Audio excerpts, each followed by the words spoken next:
Hi అండి, అందరికీ good morning. వర్షం అయితే ఇలా పడుతూ ఉందండి. విజయనగరంలో వెదర్ అయితే ఈ విధంగా ఉంది.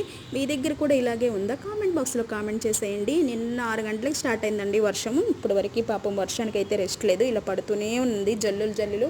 మరీ పెద్ద వర్షం అయితే కాదులేండి. డైలీ అయితే వరుసగా వెదర్ రిపోర్ట్ అయితే 4 డేస్ చూపిస్తుందండి. వర్షాలు ఎక్కువగా ఉన్నాయి. ఇలాగ వర్షాలు పడ్డప్పుడు కలెక్టర్ కనుక స్కూల్కి సెలవు ఇవ్వమంటే అప్పుడు స్కూల్ సెలవిస్తారండి. పిల్లలు ఇబ్బంది పడతారు కదా అనేసి. ఎందుకంటే ఈ శ్రావణ మాసాలకి ఎక్కువ సెలవులు కూడా వస్తూ ఉంటాయి. వర్షాలు పడ్డాకని వెళ్ళాలండి, తప్పదు. ఈరోజు లంచ్లోకి అయితే ఈ విధంగా నేను మిల్ మేకర్తో బిర్యానీ చేశానండి.